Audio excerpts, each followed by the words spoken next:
दोस्तों आदाब सलाम नमस्कार। विशेष पैकेज यानी विशेष राज्य का दर्जा की मांग को ले पूरे देश में एक बड़ी बहस छिड़ी हुई है। लोकसभा चुनाव संपन्न होने के साथ यह मामला और तूल पकड़ लिया है। खासकर बिहार व आंध्र प्रदेश इसके लिए पूरी तरह से एक्सरसाइज कर रहा है। अब यह सवाल उठने लगा है कि इन दोनों राज्यों को क्यों चाहिए विशेष राज्य का दर्जा, क्या होगा इससे फायदा, अब तक देश में कितने राज्यों को इस श्रेणी में शामिल किया गया है, यानी विशेष राज्य की श्रेणी में। हम तमाम बिंदुओं पर विस्तार से बारी बारी से चर्चा करेंगे और यह जानने की कोशिश करेंगे कि बिहार व आंध्र प्रदेश को क्यों चाहिए विशेष राज्य का दर्जा, क्यों है जरूरी। दोस्तों,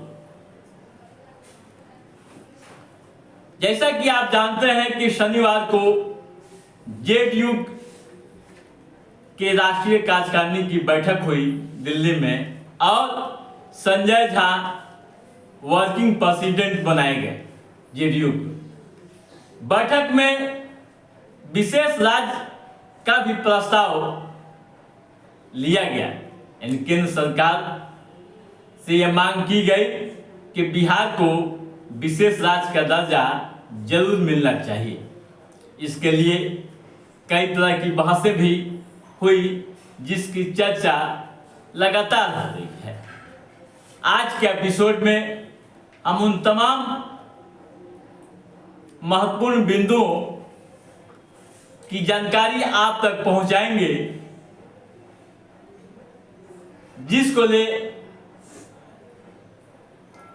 कई तरह के कयास लगाए जा रहे हैं। अगर मिल जाता है विशेष राज्य तो फिर कैसे इन राज्यों की तकदीर व तस्वीर दोनों बदल जाएगी, आप बखूबी जानेंगे। दोस्तों, दोनों राज्यों के सत्ताधारी दल केंद्र की सरकार में साथी हैं। बिहार के सीएम नीतीश कुमार की पार्टी जेडीयू भी पूरी तरह से सहयोग कर रही है, तो वहीं आंध्र प्रदेश के सीएम चंद्रबाबू नायडू की पार्टी टीडीपी भी अपना सहयोग केंद्र की सरकार में दे रही है। दोस्तों, जैसा कि आप जानते हैं कि लोकसभा में टीडीपी के 16 सांसद हैं और भाजपा की सबसे बड़ी सहयोगी पार्टी है। वहीं दूसरी तरफ जेडीयू की बात करें तो जेडीयू दूसरी सबसे बड़ी सहयोगी है केंद्र में। आपको मालूम है कि जेडीयू के 12 सांसद हैं, वहीं एलजेपी-आर यानी रामविलास पासवान, चिराग पासवान के 5 सांसद हैं। दोस्तों, यह भी आप जानते हैं कि केंद्रीय मंत्रिपरिषद में टीडीपी व जेडीयू के 2 सदस्य हैं। ठीक है, अब आइए यह जानने की कोशिश करते हैं कि क्या है विशेष राज्य का दर्जा। संविधान में इसका क्या है प्रावधान, पहले इसको आप समझ लें। दोस्तों, विशेष राज्य का दर्जा भारत के उन राज्यों को दिया जाता है जो आर्थिक व सामाजिक दृष्टिकोण से काफी पीछे हैं। जैसे कुछ एग्जाम्पल मैं आपके सामने, कुछ उदाहरण मिसाल आपके सामने रख देता हूं। जैसे कठिन भौगोलिक स्थिति, जैसे पहाड़ी क्षेत्र है, या फिर कम जनसंख्या घनत्व या पर्याप्त जनजातीय आबादी वाला क्षेत्र हो, सीमांत राज्य होना चाहिए और अंतर्राष्ट्रीय सीमाओं से सटा होना चाहिए, आर्थिक व सामाजिक दृष्टिकोण से पिछड़ा होना चाहिए, विकास के लिए बुनियादी ढांचे की कमी होनी चाहिए। ठीक है, ये हुआ मतलब एक विशेष राज्य के लिए कंडीशन है, ये शर्त है। दोस्तों, विशेष राज्य के लिए भारतीय संविधान में कोई विशिष्ट प्रावधान नहीं है। यह दर्जा राष्ट्रीय विकास कार्यक्रम, माफ कीजिएगा, राष्ट्रीय विकास परिषद यानी नेशनल डेवलपमेंट काउंसिल द्वारा प्रदान किया जाता है। केंद्र सरकार राज्यों को इस आधार पर अधिक वित्तीय सहायता प्रदान करती है ताकि अपनी आर्थिक व सामाजिक स्थिति सुधार सके। दोस्तों, आपको मालूम है कि अब तक कितने राज्यों को विशेष राज्य का दर्जा मिला है? अगर नहीं मालूम है तो पहले इसको भी आप जान लीजिए। भारत में साल 1969 में गाडगिल कमेटी की सिफारिशों के तहत विशेष राज्य के दर्जे की संकल्पना अस्तित्व में आई है। उसी साल असम, नागालैंड और जम्मू कश्मीर को विशेष राज्य की श्रेणी में शामिल किया गया। यूं कहूं को इन्हें विशेष राज्य का दर्जा दिया गया। उसके बाद वर्तमान स्थिति की बात करें तो दोस्तों, आप जान लीजिए कि भारत में 11 यानी 11 राज्य ऐसे हैं जिन्हें विशेष राज्य का दर्जा हासिल है। कौन कौन है आप नोट कर लीजिए, आगे काम आएगा। जैसे असम, नागालैंड, मणिपुर, मेघालय, सिक्किम, त्रिपुरा, अरुणाचल प्रदेश, मिजोरम, हिमाचल प्रदेश, उत्तराखंड व तेलंगाना को विशेष राज्य का दर्जा शामिल है। ठीक है, अब आइए, अगर विशेष राज्य का दर्जा बिहार व आंध्र प्रदेश को मिल जाता है तो क्या फायदा होगा? दोस्तों, नोट कीजिएगा पॉइंट, काफी महत्वपूर्ण बातें मैं आपको बताने जा रहा हूं। पहली बात, वित्तीय सहायता व अनुदान। दोस्तों, ऐसे केंद्रीय योजनाओं में केंद्र व राज्य की हिस्सेदारी क्रमशः 60 व 40% होती है। यानी कोई भी योजनाएं या परियोजनाएं संचालित होती है उसमें केंद्र 60% देती है और राज्य की 40% होती है। लेकिन जब विशेष राज्य का दर्जा मिल जाएगा तब 90% धन राशि केंद्र सरकार देगी। यूं कहूं कि 90% राशि केंद्र सरकार की होगी जबकि 10% राज्य सरकार। ठीक है।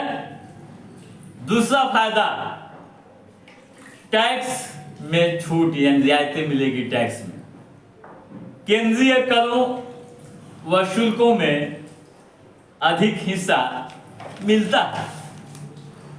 राजस्व की स्थिति काफी मजबूत होगी। बजट में अधिक धनराशि आवंटित की जाएगी। उसके बाद औद्योगिक प्रोत्साहन आता है, अगला पॉइंट।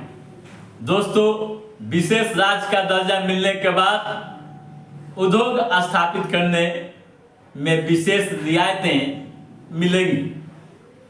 केंद्र से अतिरिक्त वित्तीय सहायता इसके लिए प्रदान होगी। उसके बाद अगला पॉइंट भी आप जान लीजिए, बुनियादी ढांचों का विकास। जब विशेष राज्य का दर्जा आपको बिहार को मिल जाएगा तो बुनियादी ढांचे पर भी विशेष ध्यान होंगे, जैसे सड़क, बिजली, पानी, स्वास्थ्य आदि पर खास नजर सरकार की रहेगी। उसके बाद दोस्तों अगला पॉइंट यानी अगला फायदा भी नोट कीजिए, प्राकृतिक आपदाओं में राहत मिलेगी। यानी किसी भी तरह की प्राकृतिक आपदा आती है, परेशानी होती है, तो विशेष पैकेज आपके लिए रहेगा। पुनर्वास पर विशेष फोकस होगा। सहायता राशि नागरिकों को जल्दी मिल पाएगी। अगला पॉइंट, सामाजिक विकास।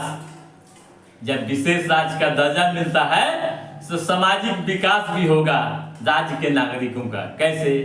शिक्षा व स्वास्थ्य के क्षेत्र में विशेष परियोजनाएं चलेंगी। गरीबी उन्मूलन पर विशेष ध्यान दिया जाएगा।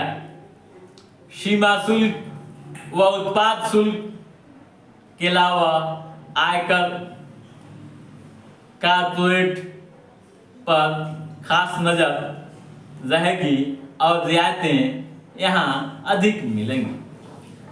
ठीक है दोस्तों, अब आइए ये चर्चा कर लें कि बिहार को क्यों चाहिए विशेष राज्य का दर्जा। जैसा कि आप जानते हैं कि मुख्यमंत्री नीतीश कुमार शुरू से ही बिहार को विशेष पैकेज देने की मांग कर रहे हैं, विशेष राज्य की बात कर रहे हैं।